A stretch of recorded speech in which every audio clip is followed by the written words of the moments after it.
Boa noite, gente. Estava pensando um pouquinho sobre o que nós cantamos, o que nós oramos. É como se nós estivéssemos, semana após semana, avançando no aspecto do retorno do nosso coração de maneira inteira a Deus. É como se nós estivéssemos conseguindo romper um pouco da mediocridade de pensarmos apenas naquilo que Deus pode fazer a nosso favor. Nós temos ouvido domingo após domingo que, a respeito dos atributos de Deus, que Deus é poderoso, que Deus é grandioso, que Deus pode fazer qualquer coisa que Ele quiser. Mas muitas vezes a nossa relação com Ele é uma relação utilitária. Nós nos aproximamos dEle apenas pensando no que Ele pode fazer por nós ou pelas pessoas que nós amamos, porque a gente nunca pede para Ele abençoar os nossos inimigos. Mas a gente sempre pede para Ele abençoar os nossos amigos. Nós nunca pedimos para Deus abençoar a pessoa que é contra nós, mas nós sempre pedimos para Ele abençoar as pessoas que nós queremos ter perto. Então, muitas vezes, a nossa relação com o Senhor, ela é utilitária. E quando a relação com o Senhor é utilitária, ela perde o sentido. Porque nós passamos a ocupar um lugar na relação onde Deus tem que estar à nossa disposição, e não nós à disposição de Deus. Nós invertemos os valores. Mas hoje eu queria falar com vocês um pouquinho sobre a tensão que existe entre a soberania divina e a nossa responsabilidade pessoal. Você já teve aquela dúvida de falar assim, agora é hora de eu esperar? Ou agora é hora de eu fazer alguma coisa? Tem gente que a dúvida não é esperar, tem gente que a dúvida é se ele tem que fazer alguma coisa. E tem pessoas que a dúvida é, ele sempre está fazendo alguma coisa, se ele tem que esperar. E essa é uma tensão que ela vai fazer parte da nossa vida até o último suspiro. Até o último, adeus, gente. Até esse momento, essa tensão ela vai permear a relação. E por que ela vai permear? Porque a tensão que existe entre a soberania divina, de um Deus que tem o controle de todas as coisas, e a nossa responsabilidade naquilo que nos cabe, ela está conectada com uma palavrinha chamada interdependência. E a interdependência significa o quanto eu dependo de Deus e o quanto eu sirvo o meu irmão que está ao meu lado, que também depende de Deus. Essa narrativa que o Cabral nos trouxe hoje, ela é muito importante, porque ela vai falar sobre um momento em que um profeta encontra uma mulher que estava num profundo desespero. Porque naquele tempo as viúvas não tinham INSS. Elas não tinham pensão, não tinham seguro. Hoje, para algumas mulheres, dependendo do seguro, é melhor o marido morrer do que o marido continuar vivo. Entendeu? Por quê? Porque às vezes as condições que essa mulher vai ter financeiramente, ela é muito maior dependendo do seguro que o marido tem, do que o marido tem condição de entregar hoje. Mas nessa ocasião, essa mulher, ela estava num profundo desespero, porque ela era meio brasileira. A única coisa que o marido deixou foi dívida. Era Casas Bahia, né? Era C&A, enfim. Era os boletos, era o cartão de crédito estourado, era um monte de empréstimo, enfim. E essa mulher, por causa dessa dívida, ela perderia as poucas posses que tinha, os seus filhos teriam que trabalhar como escravo de algum senhor, e ela também seria uma escrava. E se aquele fosse o primeiro ou segundo ano do jubileu, ela só teria as suas dívidas perdoadas e o seu patrimônio restabelecido, talvez 48 anos depois, 49 anos depois. Mas é interessante que Eliseu vai trabalhar com essa mulher a partir do recurso que ela tem. Mas o recurso que ela tinha era insuficiente quando ela olhava o recurso de maneira isolada, apenas a partir dela. Ela precisou das outras pessoas. Ela precisou dos recursos que estavam nas outras pessoas. Ela precisou que as outras pessoas se tornassem participantes daquilo que Deus estava pronto a realizar. E muitas vezes nós estamos trilhando uma jornada solitária, tentando sozinhos resolver os nossos problemas. Tentando sozinhos encontrar uma maneira mirabolante de encontrarmos soluções para os dilemas que nós estamos vivenciando.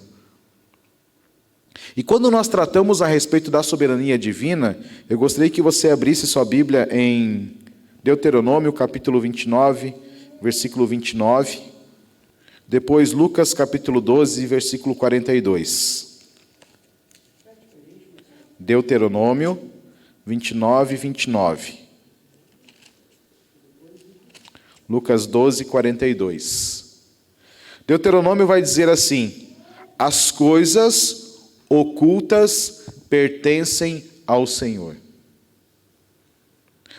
Nesse ponto, nós temos o conceito da soberania. Que todas as coisas que não são por nós entendidas, compreendidas, sabidas, elas pertencem a Deus, porque Deus é o detentor de todo conhecimento. O homem só pode criar, ou melhor, o homem só pode transformar a matéria, porque a matéria foi criada pelo Deus que é soberano. Porque a soberania consiste no aspecto de Deus ter um poder ilimitado.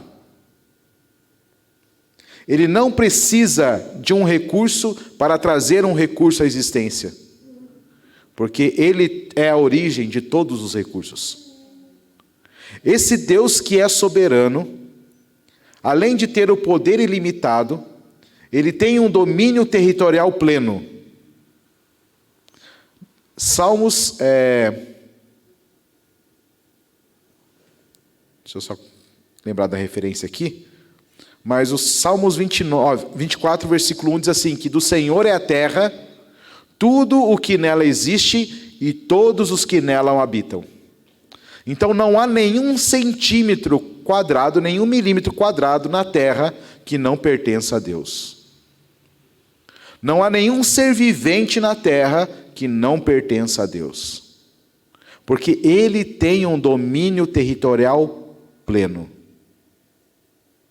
Um outro aspecto dentro dessa questão da soberania divina é que Ele também tem uma autoridade que é ilimitada. Ou seja, a autoridade de Deus não é limitada a uma instância, a uma esfera, a uma área. A autoridade de Deus é sobre todas as coisas. Esse Deus que é soberano dessa maneira, Daniel vai falar para Nabucodonosor que ele precisava entender que os céus regem a terra, e em Daniel capítulo 2 ele vai dizer que o Senhor estabelece o limite das nações, Ele depõe um rei, Ele destitui rei, Ele estabelece reis. Então esse Deus, Ele não é reativo, mas esse Deus sempre é propositivo. Ele não é aquela criança, quando eu era pequeno, não, quando eu era mais novo, quando eu era criança, quando eu tinha lá meus 3 anos de idade, 5 anos de idade, eu gostava de brincar com os bonequinhos de soldado. E eu passava horas brincando com aqueles bonequinhos de soldado, estabelecendo os limites. Na minha cabeça, construía história e brincava com os bonequinhos e fazia as lutas, as guerras. E sempre tinha um soldado que era reativo, que ele ficava mal quando o outro avançava. Deus não é assim. Deus não é reativo. Deus é sempre propositivo, porque Ele tem o controle sobre todas as coisas. E esse Deus que tem esse poder ilimitado, ou um poder supremo, que não pode ser retirado dele, esse Deus que tem uma autoridade limitada, que governa sobre todas as coisas, e tem um domínio territorial pleno, tem coisas que estão ocultas nele. As coisas que ainda nenhum homem sobre a terra conseguiu acessar. Porque este homem só pode acessar aquilo que Deus se propôs a revelar. E às vezes nós estamos tão ocupados na busca do algo novo que Deus tem para nos comunicar, por não entendermos a soberania divina, que nós nos tornamos irresponsáveis diante daquilo que nos foi comunicado. E aí, a continuidade do texto diz assim, que esse Deus soberano, todas as coisas, inclusive as ocultas, pertencem a Ele. Contudo, as coisas reveladas pertencem a quem? A nós e a quem mais? Aos nossos filhos. Por quanto tempo? Sempre. Para quê? Para podermos guardar todas as palavras contidas dos seus mandamentos. Olha só que tensão que nós temos aqui.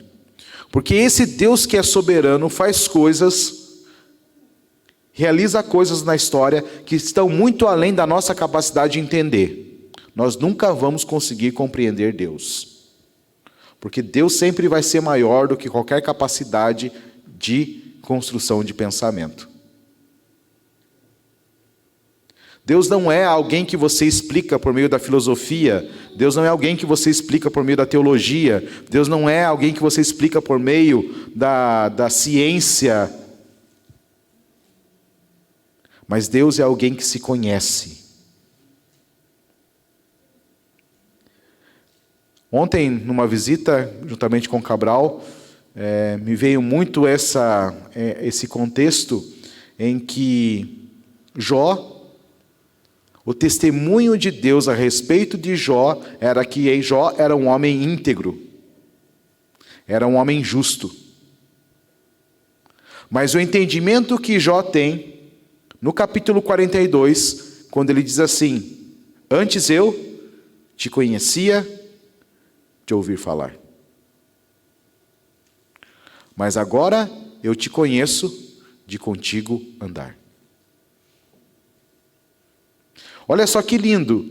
Mesmo a mensagem que funcionava na mente de Jó, a respeito da grandeza de Deus, mesmo um homem que apresentava sacrifícios a Deus todos os dias por ele, pela sua casa, pelos seus filhos, mesmo Jó, no capítulo 22, se não me engano, ele vai dizer assim, que ele sempre acolheu o órfão, que ele sempre acolheu a viúva, que ele sempre propôs uma mesa para o pobre, mesmo esse homem que era justo em todas as suas relações, ele vai dizer ao final de uma jornada, de um grande desafio que ele passou na sua vida, que ele conhecia a Deus, até aquele momento, só de ouvir falar. Mas agora ele via o Senhor. Ele tinha uma relação pessoal de caminhada com esse Deus. E este é a essência do que está descrito aqui em Deuteronômio 29, 29. A questão não é qual a revelação que você ainda não tem de Deus. Mas a questão é qual a resposta que nós estamos dando à revelação que já temos. O quanto o fato de conhecermos em parte o Senhor tem afetado a nossa maneira de viver e conduzir a vida todos os dias. E o quanto isso tem impactado a maneira com que nossos filhos estão vivenciando. E se nós estamos transmitindo a eles valores a respeito dessa relação, dos quais a nossa casa se torna uma guardiã disso para sempre. Não é apenas por um momento, mas é para sempre. A responsabilidade de Deus é fazer o seu nome conhecido entre os povos, entre as nações. A nossa responsabilidade é perpetuar este nome em nosso tempo. Vamos para Lucas capítulo 12, versículo 42. Olha só que interessante. O Senhor... vou voltar um pouquinho. Vamos voltar um pouquinho aqui. Vamos ler a partir do 29. Em outras palavras, não se esforcem exageradamente pelo que comer ou beber. Não fiquem ansiosos. O que mais provoca ansiedade em nós são as coisas relacionadas à vida ordinária. Você já viu alguém ansioso pela volta de Jesus?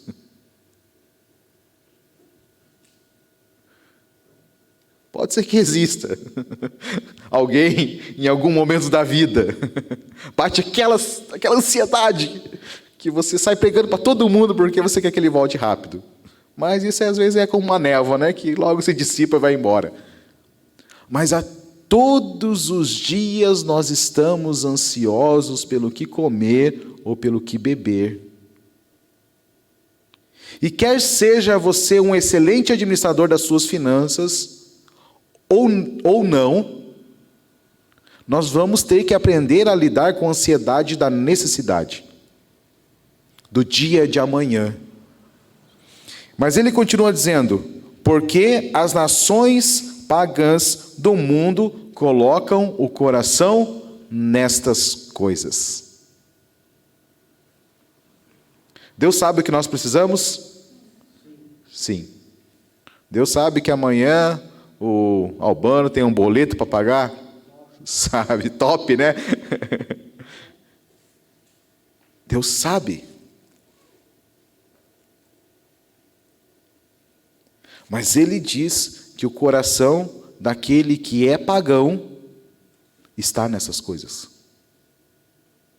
Por isso é alguém que sempre está ansioso. Porque os dias passam, os dias vêm, os boletos permanecem para sempre. Eles se renovam a cada manhã. Essas escrituras do boleto, né? A versão atualizada. É assim, gente. A gente nasce, faz dívida quando nasce e deixa a dívida quando morre. A gente já nasce os portadores de boletos. E quando a gente parte dessa vida, a gente compartilha os boletos que ficaram com as pessoas que nós amamos. Mas as nações pagãs, o coração delas está voltado para isso. E você vai ver que existem muito mais pessoas que são muito mais responsáveis com aquilo que é ordinário, que não conhece a Deus, do que nós muitas vezes. Existem pessoas que são muito mais zelosas com aquilo que é palpável do que nós muitas vezes.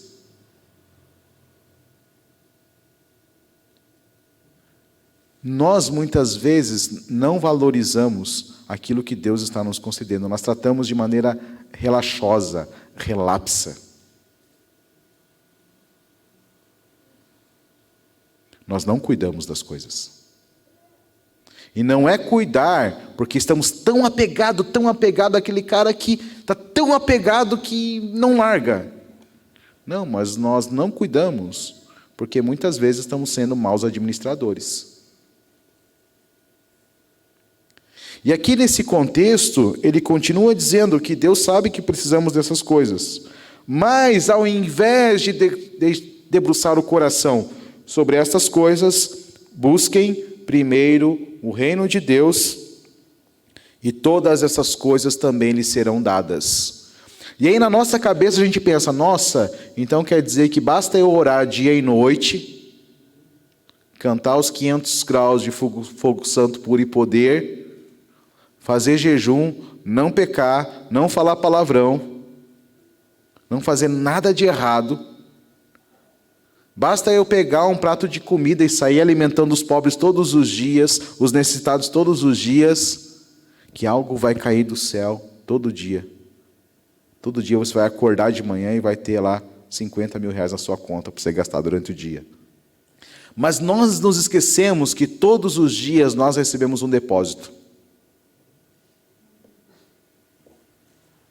chamado tempo.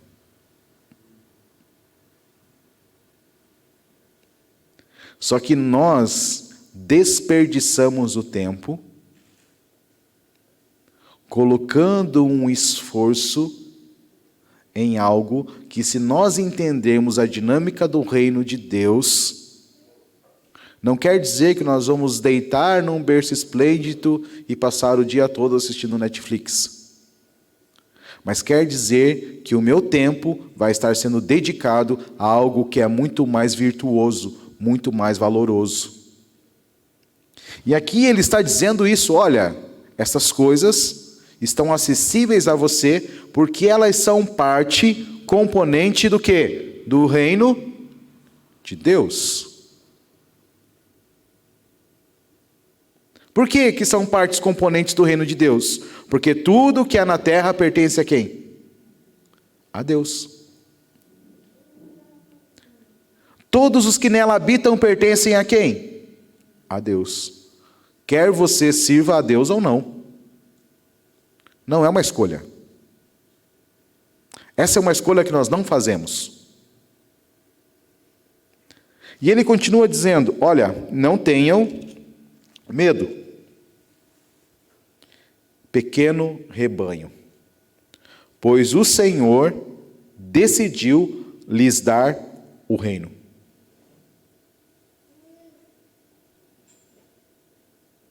O reino de Deus estava oculto em quem? Em Cristo. E aprouve ao Pai conceder ao seu Filho Cristo a autoridade sobre todas as coisas, o seu reino. E aprouve ao Pai que esse Cristo pegasse o seu reino e entregasse ele a quem? A nós. Deuteronômio 29, 29. As coisas ocultas pertencem a Deus, mas as coisas reveladas pertencem a nós e aos nossos filhos, para que aguardemos para sempre. Por isso Jesus passou 40 dias com os seus discípulos, ensinando eles a respeito das coisas do reino. E a partir daquele momento, tudo aquilo que estava oculto a eles se tornou claro como o dia. Olha só que interessante. Todos nós, todos, sem exceção nenhuma, somos mordomos. Até a pessoa mais ímpia que existe sobre a terra, ele é um mordomo. Porque a mordomia, ou seja, a administração dos recursos de Deus sobre a terra, não foram concedidas a um grupinho seleto. Deus confiou a toda a humanidade a gestão de todos os recursos que Deus criou. Por isso ele falou para Adão, Adão, você deve guardar e você deve cultivar. E 1 Coríntios capítulo 4, versículo 20, ou é 2 Coríntios capítulo 4, versículo 20, vai dizer que... Espera aí, vamos ler o texto certo. É 1 Coríntios 4, 1. Assim vocês devem nos considerar como servos do Messias, encarregados das verdades secretas de Deus. O que se requer do encarregado é a sua fidelidade. Todos nós somos administradores dos recursos de um Deus soberano. Toda a humanidade é.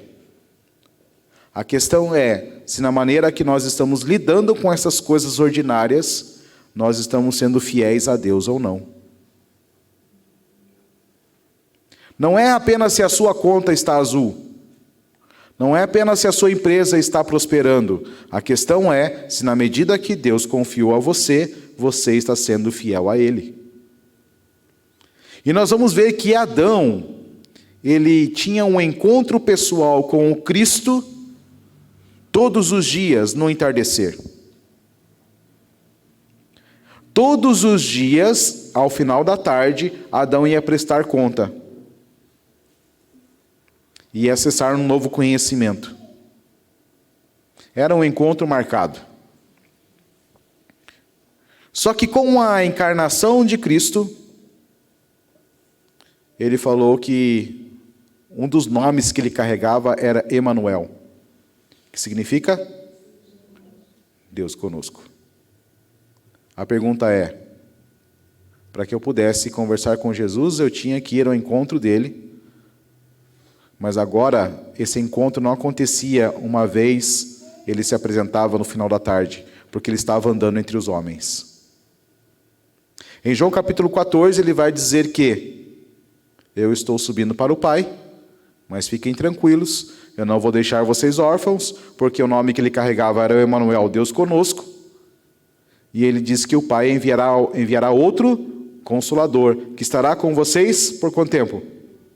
Todos os dias. Até quando? Até que ele venha. Então agora a prestação de contas não é apenas no final do entardecer. A prestação de contas é em tempo real.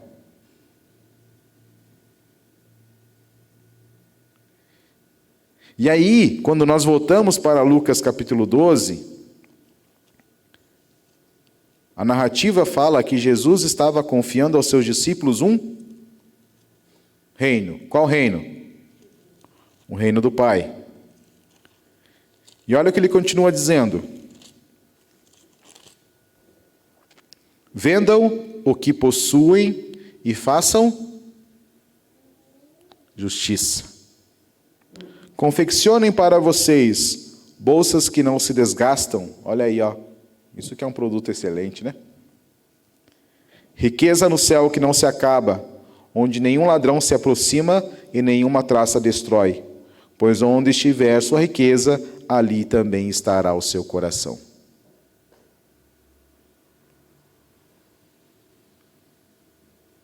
Ele estava concedendo aos discípulos um reino que é transcendente, que determina a maneira com aquilo que é material, palpável, deve ser administrado. E ele continua dizendo: estejam prontos para agir e mantenham acesas as suas candeias, como as pessoas que esperam pela volta do dono da casa depois de uma festa de casamento, para que quando ele chegar e bater, elas se abram sem demora. Felizes são os escravos, a quem o Senhor encontrar alertas quando vier. Sim, eu lhes afirmo que ele vestirá suas roupas para servir, os fará sentar à mesa e virá servi-los. Mesmo que ele chegue tarde da noite ou de manhã cedo, se ele os encontra desse modo, esses escravos são felizes. Mas prestem atenção, ninguém que possua uma casa a deixaria ser arrombada se soubesse que o ladrão estava a caminho. Porque o Filho do Homem, estejam prontos, porque o Filho do Homem virá quando não estiver esperando por ele. Pedro disse: Senhor, você está contando essa parábola apenas para nosso benefício ou para o bem de todos? Olha que loucura! Deus, por meio de seu Filho, estava revelando algo que estava oculto.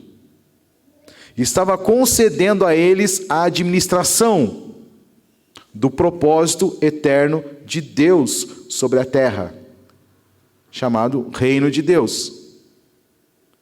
Disse para eles que eles deveriam ter uma nova postura na vida. Por quê? Porque o fato dele conceder ao homem a autoridade sobre aquilo que ele tem toda a autoridade, não significa que o homem pode fazer a sua maneira. E aí Pedro vem e fala para ele, legal, gostei desse negócio, interessante, como diz o Xande. Mas isso aqui é só para a gente? Ou é para o benefício de todos? Qual foi a frase que a Zélia repetiu umas 4 ou 5 vezes no início? Que não tem a ver comigo, não tem a ver conosco, tem a ver com Ele. E o Senhor, então, deu uma resposta muito legal. Quem é, pois, o administrador fiel e sensato, a quem seu senhor delega o cuidado dos escravos da casa, para lhe dar a porção de alimento no tempo certo? Irá bem o servo que for encontrado realizando o seu trabalho quando o dono da casa chegar. Esse Deus que é soberano sobre todas as coisas, delegou a cada um de nós uma responsabilidade.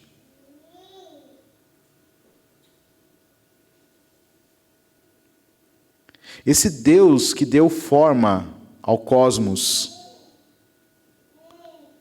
que plantou um jardim na região do Éden e falou para Adão aperfeiçoar aquele jardim que já era muito bom, atribuiu a este Adão a responsabilidade de continuar revelando a grandeza de um Deus criativo que tem governo sobre todas as coisas na pequena tarefa que lhe foi confiada. Mas quando esse Adão trocou aquilo que lhe foi confiado por aquilo que ele desejou no seu coração, ele se tornou um administrador infiel. A questão é, se na nossa vida cotidiana, semanal, ordinária, comum, nós estamos sendo movidos pelo que nós desejamos, ou se estamos nos movendo por aquilo que nos foi confiado. Não há como eu abraçar e ter um foco dividido entre os dois. Ou eu vou me mover pelo desejo, ou eu vou me mover por aquilo que me foi confiado. Essa é a tensão. Porque a tensão de se mover pelo desejo é que, vamos ler lá Eclesiastes, se não me engano, capítulo 7. Não, capítulo 6, versículo 7. O propósito de todo trabalho é satisfazer a boca, mesmo que o apetite nunca se sacie. E quando ele usa essa palavra trabalho aqui, ele está usando um termo chamado labuta. E quando ele usa esse termo chamado labuta, quer dizer um trabalho em vão. E por que é um trabalho em vão? Porque está baseado na busca incessante por satisfação de um apetite que é insaciável. Isso chama os desejos do nosso coração. Quando nós nos movemos pelo desejo do nosso coração, que está atribuído às coisas que nós queremos ter, com os lugares que queremos ocupar, nós estamos dizendo sim para todas essas coisas para todas as coisas que estão relacionadas a isso, e estamos dizendo não para aquilo que nos foi confiado. Quando eu compreendo que dentro da dinâmica do reino de Deus, o meu trabalho não é vão, eu começo a encontrar uma nova dinâmica de vida e de trabalho. Não quer dizer que você não vai ter atividades, que você não vai ter que acordar cedo, que você não vai ter que trabalhar, que a vida vai ser só ficar sentado. Não! É muito mais trabalho. Uma coisa que não existe no reino de Deus é a ausência de trabalho. Porque quanto mais você diz sim para o Senhor, mais responsabilidades Ele vai confiar a você. Quanto mais você é fiel àquilo que Ele já tem te dado, mais Ele vai confiar responsabilidades a você. Seja fiel no pouco, e no muito eu vou te colocar. Na nossa cabeça funciona assim: eu vou ser fiel aqui enquanto eu ganho quinhentão, o dízimo é cinquentão, não é tão grande assim, mas vou ser fiel aqui, porque lá na frente Ele vai me dar um tantão, e eu vou sentar e vou curtir a vida. Não, filhão, a responsabilidade continua a mesma, muito maior. Esse é o processo que acontece na vida de todos aqueles que assumem a responsabilidade daquilo que Deus confiou, que entendem Deuteronômio 29, 29. A questão é que nós temos muita dúvida sobre o momento de avançar ou o momento de esperar em determinados momentos de nossa vida, porque nós conhecemos muito pouco a respeito do reino de Deus.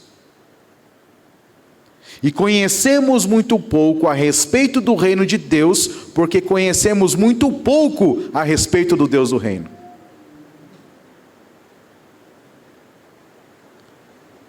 Pensa comigo.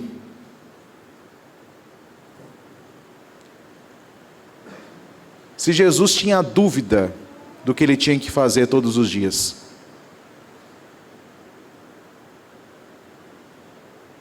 e por que Ele não tinha dúvida? Porque Ele falou que Ele só fazia o que via o seu Pai fazendo. Por que Ele não tinha dúvida? Quando que a dúvida surge? Quando você começa a ocupar a mente no que você tem que fazer. Eu vou fazer isso, eu vou fazer aquilo. Eu vou para cá ou eu vou para lá. Quando nós nos debruçamos sobre aquilo que ainda nos está oculto, nós ficamos perdidos.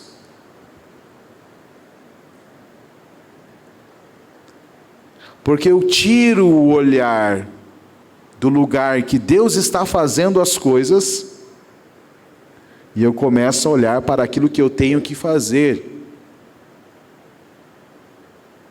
Mas a grande responsabilidade humana, dentro da soberania divina, ela só pode ser ativa na medida em que nós estamos perseguindo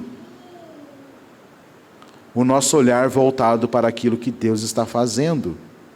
E aquilo que Deus está fazendo, Ele nos torna participantes. Por quê? Porque Ele escolheu estar num lugar onde tudo o que é realizado na terra acontece por meio de uma relação de aliança. Deus, na sua soberania, escolheu se condicionar a uma relação de aliança com o homem. Para que, por meio deste homem, o seu reino fosse manifestado sobre a terra. Só que muitas vezes, nós estamos embaraçados, como Paulo fala, com as coisas desta vida. E ele fala que nós devemos o quê? Nos desembaraçar dessas coisas, para que possamos correr a carreira que nos foi proposta. E dentro desse aspecto, desse Deus que é soberano, que não é reativo ao que nós estamos fazendo ou estamos deixando de fazer, Ele nos propõe um caminho, Ele nos propõe um envolvimento, Ele nos propõe uma participação. Vou pegar um exemplo aqui. A Ana Paula é fonoaudióloga, né? O que o fonoaudiólogo faz da vida, Ana?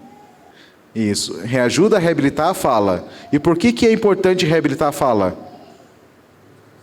Porque envolve comunicação. Quem é especialista em comunicação? Deus.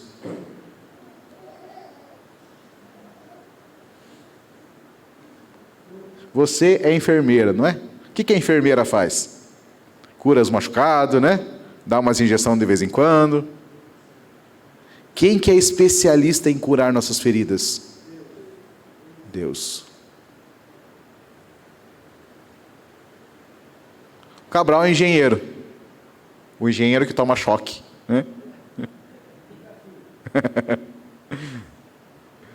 Qual que é o papel do engenheiro eletricista? É eletricista, né? Tornar a energia transformada, acessível às pessoas. Quem é especialista em fazer isso? Deus. Vocês perceberam que na vocação que cada um carrega, nós carregamos particularidades de Deus? Só que às vezes a gente olha para a nossa profissão só como uma tarefa que eu tenho que executar. E não como a expressão de um Deus que eu preciso comunicar. Esse Deus que é soberano, que tem tudo nele, Ele foi compartilhando medidas com cada um de nós. Com cada um de nós. E é nossa responsabilidade administrarmos a porção que Ele nos confiou. A questão é se naquilo que nos é confiado, nós estamos desenvolvendo isso de maneira adequada ou não. Se eu estou a cada dia aprimorando a gestão daquilo que me foi confiado, para que cada vez mais eu possa revelar o Deus que eu estou dizendo que eu sirvo. A questão é se a todo dia, por meio daquilo que eu estou fazendo, eu estou promovendo dois movimentos.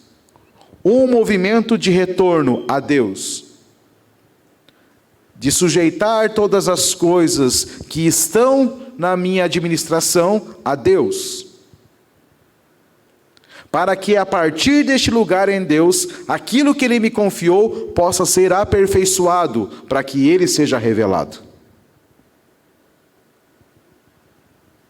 Ou os dias estão passando, os dias estão passando, os dias estão passando, e na nossa cabeça é sempre a mesma dúvida: como que eu vou fazer a vontade de Deus? Para onde eu vou? Onde que eu vou exercer a missão de Deus? A questão é que a missão de Deus não está condicionada a um lugar geográfico, porque toda a terra é o campo do Senhor. O mundo é a terra do Senhor. Então, logo, todo campo é um campo de missão. Mas a questão é se eu estou sendo responsável com a medida que Ele me confiou. Porque o nível de responsabilidade que temos revela o quanto nós conhecemos esse Deus.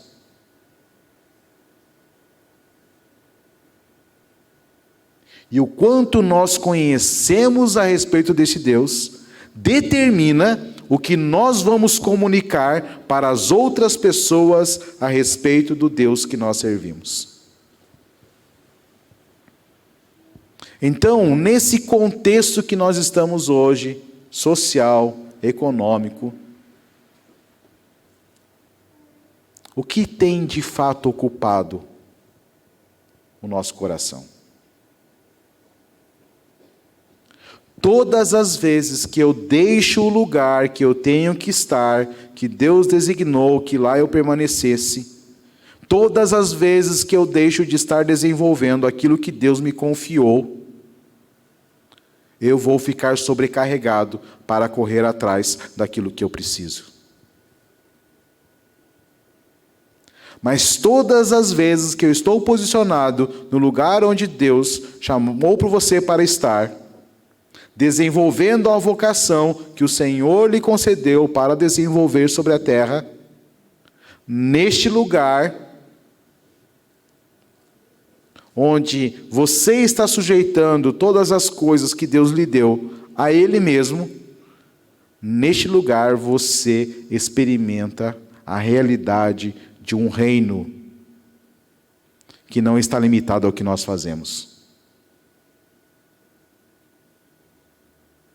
Neste lugar, não somos nós que lutamos,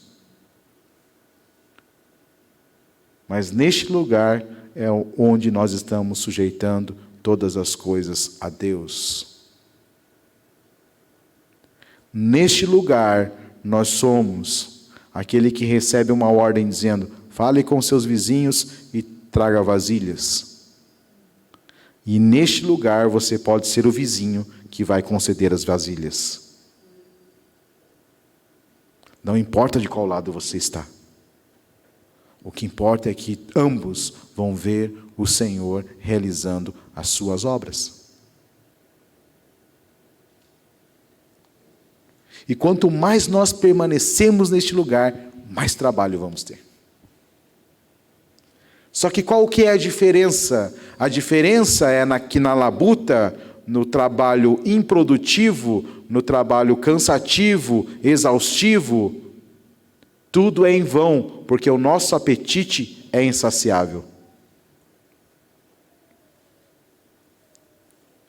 E a Bíblia fala que o nosso trabalho no Senhor não é vão. Porque Ele dá aos seus enquanto dormem. Loucura, né? Por quê? Porque Ele é soberano. E aí, se Deus vai usar gente que você nunca viu na vida,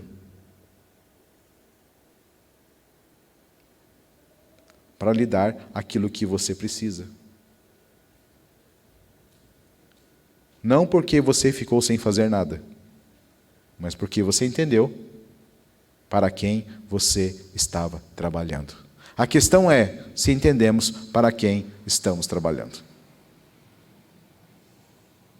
A questão é quem é o nosso grande referencial dentro da vocação que nós carregamos. Quem te inspira? Quem é o padrão? A questão é se nós entendemos esse Deus, que não é entendido como aprendemos domingo não, quinta, que está além da nossa capacidade de perceber, de entender, porque Ele é soberano. Existem coisas nele que nós não vamos entender. Existem coisas que Ele faz que nós não vamos entender. Mas a questão é, se naquilo que Ele já se fez entender para cada um de nós, nós estamos abraçados com estas coisas. E estamos sempre prontos para agir.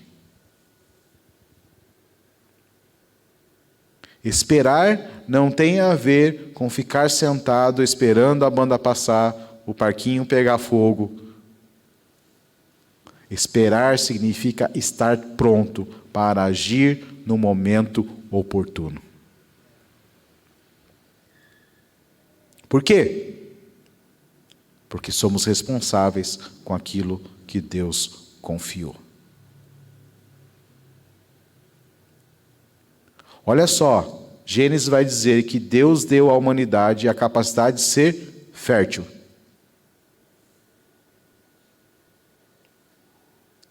E Deus deu à humanidade a capacidade de multiplicar.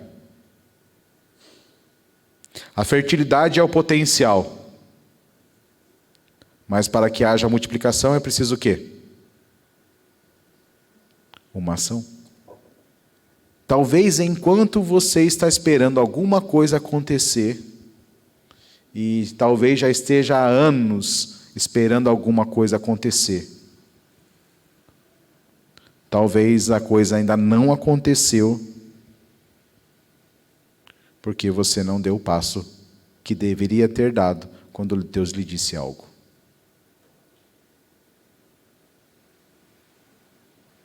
E eu gosto de Pedro porque Pedro arrumava umas confusão de vez em quando. Viram lá uma pessoa vindo, acharam que era um fantasma. É o Satangoso, né? E aí Pedro, não, eu acho, olha só pela silhueta. Assim. É você, Senhor? É, sou eu, Pedro. Posso ir até aí? Pode vir. E lá foi o Pedro, gente. Sem titubear. Ele pisou na água, começou a andar.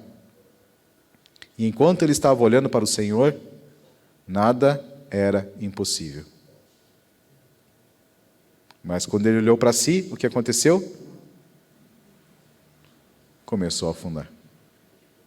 O impossível se tornou... Aquilo que estava sendo possível se tornou impossível. Ó, dá uma frase, hein? Quando olhamos, vou repetir a frase para você anotar e pôr no Instagram. Quando olhamos para o Senhor, o impossível se torna possível. Quando passamos a olhar para nós mesmos, até mesmo o possível se torna impossível. Olha só, hein? Por quê?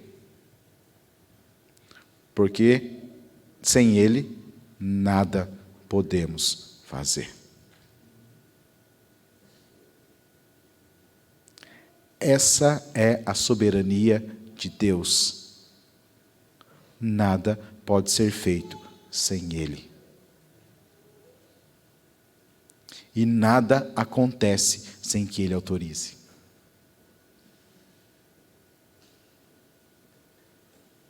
Mas da mesma forma que esse Deus é soberano, e da mesma forma que esse Deus é misericordioso, quando nós não conseguimos responder a esse amor, e Ele vem ao nosso encontro, nos encontra, nos reposiciona de novo, esse Deus também é justo. Porque vai chegar um momento em que Ele vai dizer, e aí? Como está a administração aí?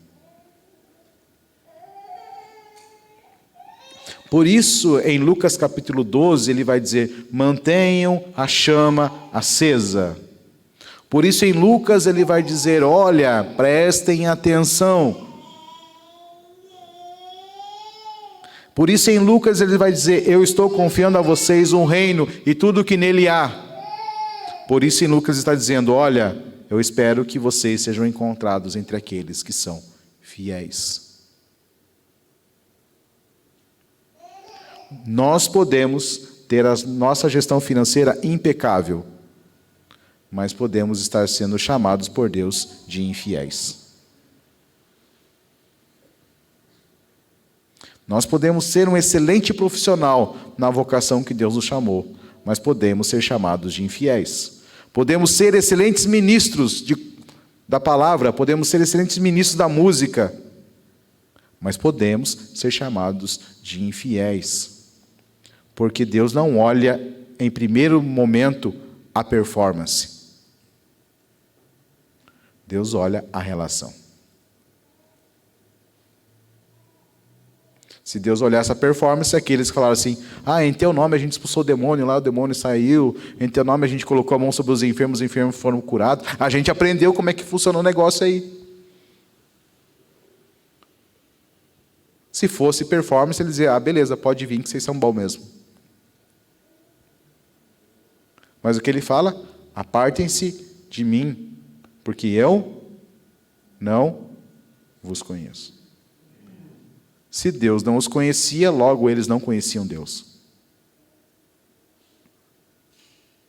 Jó conhecia Deus de ouvir falar, mas Deus conhecia Jó de falar a respeito dele. O que vamos fazer a partir de amanhã? Continuar fazendo aquilo que Deus nos confiou. Seja responsável com a medida de tempo, com a medida de recurso, seja responsável com a medida de conhecimento, seja responsável com estas coisas. Faça com que a roda gire, transmita a seus filhos. Faça que a roda gire, que isso seja uma responsabilidade plena da sua casa, daquilo que Deus confiou a você. Que a casa do Darlan seja fiel àquilo que Deus confiou, que a casa do Albano seja fiel àquilo que Deus confiou, que a casa do Bruno seja fiel àquilo que Deus confiou. Mas precisamos entender que essa fidelidade não é solitária, mas ela é compartilhada. Porque aquilo que o Darlan tem, eu não tenho. Se eu não tenho aquilo que ele tem, o que nós fazemos? Uma troca. Você já parou para pensar que a todo momento nós estamos fazendo negócios? Porque negócios são trocas. A questão é se na troca que você está fazendo, o outro está sendo beneficiado. Nessa interação é que a igreja do Senhor ela é edificada. Se eu não estou interagindo, logo eu não estou cooperando na edificação. Se eu não estou cooperando na edificação, logo eu estou deixando de ser edificado. Por isso há muitos que ficam doentes e enfermos. Por isso que há muitos que se esfriam, porque não há interação. Sabe o que acontece quando você vai fazer uma troca? Você vai lá, vou pegar um outro exemplo aqui, a Raiza quer comprar uma bota. E ela tem R$300 no bolso para comprar uma bota. Quando ela vai para o lojista para fazer o negócio do dinheiro que ela tem com a bota que o lojista tem, o que a Raiza está dizendo? O que tem mais valor para ela naquele momento? A bota. Por quê? Porque o que ela ia fazer com a bota, ela não faz com os R$300. O que tem de mais importante está no outro. Mas o que o R$300 proporciona para o lojista? A capacidade de continuar fazendo negócios. Porque aquela bota que ele tem no seu estoque não paga as suas contas. Ele não troca a bota pelo boleto. Você percebeu que essa dinâmica ela está presente na natureza desde a criação? A questão é que nós corrompemos quando eu começo a me apropriar do que o outro tem, a explorar o que o outro tem. E isso não acontece só nos negócios triviais, isso acontece dentro da igreja do Senhor também. Porque a todo momento sempre tem alguém esperando que o outro faça alguma coisa por ele, mas ele nunca está disposto a fazer nada pelo outro. E por que ele nunca está disposto a fazer nada pelo outro? Porque ele é um mau dispenseiro. Ele não tem competência para multiplicar o que Deus confiou a ele. Por isso ele sempre está esperando do outro. É um irresponsável com aquilo que Deus confiou.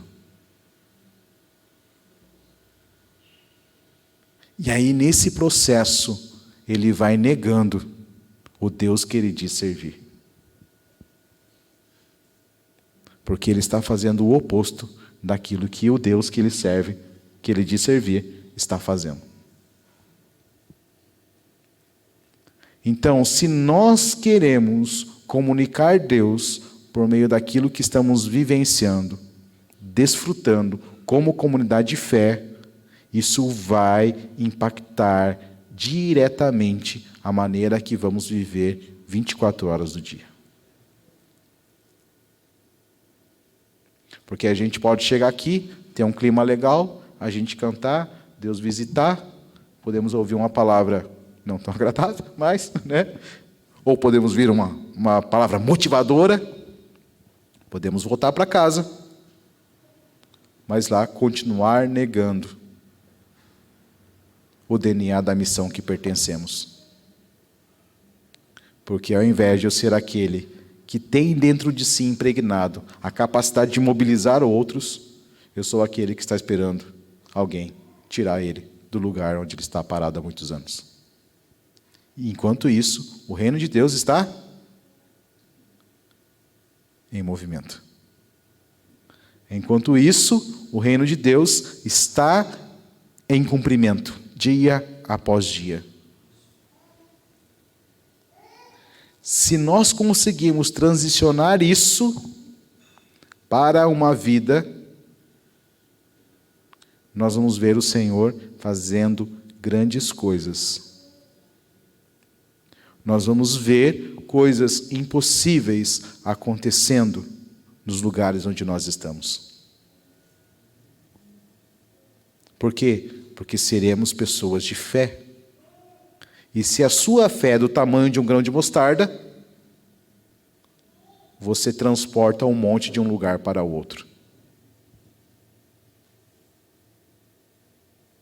Tudo que está parado em nossa vida pode estar esperando uma postura de fé do nosso coração. Talvez existem pessoas à nossa volta que estão com questões travadas na vida, porque às vezes falta para a gente uma postura de fé em direção a ela. E isso não tem a ver com positivismo. Tem a ver, Deus, o que você está movendo no coração dela, que ela não sabe ainda. Não tem a ver aquilo que você quer que aconteça. Tem a ver com aquilo que Deus já está fazendo e não tem ninguém percebendo. O que nós fazemos quando nos movemos assim? Revelamos o Deus que nós dizemos servir. Mostra a soberania de Deus sobre todos os assuntos da humanidade. E nos faz ser aqueles que vai dizer, ei, isso que está fazendo é Deus. Louvado seja o nome do Senhor. Porque aqueles que não conhecem a Deus não podem glorificar a Deus naquilo que Deus está desenvolvendo na história. Mas aquele que conhece a Deus, a todo momento, está glorificando aquilo que está acontecendo. Está glorificando a Deus porque sabe que aquilo que está acontecendo tem a ver com a proposta da soberania de Deus sobre as questões da humanidade. Então, que nós possamos sair do lugar onde hoje muitos cristãos estão, na expectativa de que algo venha acontecer, para que possamos vivenciar a jornada transformadora de vermos todos os dias Deus fazendo a sua obra. Isso expande o nosso olhar. Isso expande a nossa capacidade de trazer soluções para os lugares onde nós estamos. Isso expande a nossa capacidade de pacificar as guerras que podem existir entre as pessoas. Por quê? Porque estamos nos lugares mais altos. E por que estamos nos lugares mais altos? Porque aprove a Ele que a todos aqueles que confessam o seu nome estejam assentados com Ele nas regiões celestiais, nos lugares dos quais Deus é soberano sobre todas as coisas. Então, ao invés de lamentarmos o que ficou para trás, ao invés de lamentarmos o que não está dando certo, ao invés de lamentarmos a limitação, que nós possamos ser aqueles que transcendem a limitação, como o menino que só tinha 5 pães e 2 peixes. Somente na entrega é que nós encontramos o lugar da ação transcendente de Deus.